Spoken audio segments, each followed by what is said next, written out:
Hello সকলকে, welcome to our channel Ayat's corner. তো আজকে তোমাদের সাথে শেয়ার করছি আমাদের একটা ইভিনিং ব্লগ, যেটা কি হতে চলেছে ফুচকার একটা ব্লগ বলতে পারো। আয়াদের হাতে ফুচকার প্যাকেট দেখে তোমরা নিশ্চয়ই বুঝতে পারছো। এদিকে দেখো, আয়াদও ফুচকা খাবো বলতে শুরু করে দিয়েছে, কিন্তু ফুচকা খেলে তো চলবে না, ওর জন্য একটু খাবার বানিয়ে ফেলেছি। অন্যদিকে আমি ফুচকার প্রিপারেশনগুলো সব করে নিচ্ছি। তো এখন ফুচকা খেতে গেলে ফুচকার প্রিপারেশন করতে হয়, ভাবতে হয় যে হ্যাঁ ফুচকা খাবো আজকে। কিন্তু ইংল্যান্ডে আসার পর থেকে এটা বোধহয় আমাদের থার্ড টাইম ফুচকা বাড়িতে বানিয়ে খাওয়া। তো কলকাতায় থাকতে তো এসব ভাবতেই হতো না, ফুচকা খাওয়া নিয়ে যখন হোক বেরোতাম। কলকাতায় থাকতে কি ডিসাইড করতাম, আজকে এই দাদার কাছে খাবো তো কালকে এখানে খাবো, এর ফুচকাটা বেশি বেটার, এর ফুচকাটা একটু ঝাল কম, এখানে টক কম, এসব ভাবতে হতো। কিন্তু এখানে ইংল্যান্ডে আসার পর থেকে সেসব অপশন তো মেলেই না।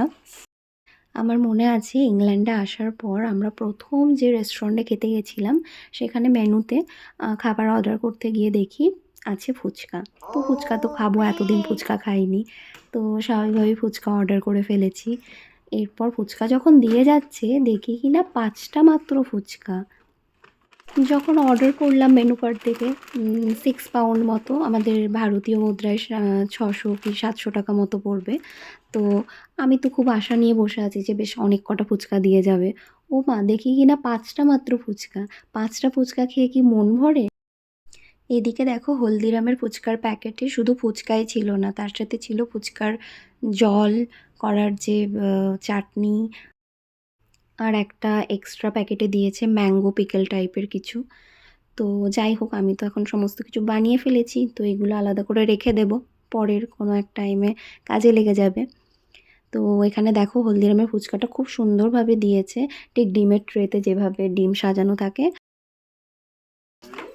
Yummy and yummy. Let me so yummy. না না না, 1, 2, 3. কেমন খেতে? কেমন খেতে মামা? আয়াত কেমন খেতে একবার বলে দাও তো। Yummy.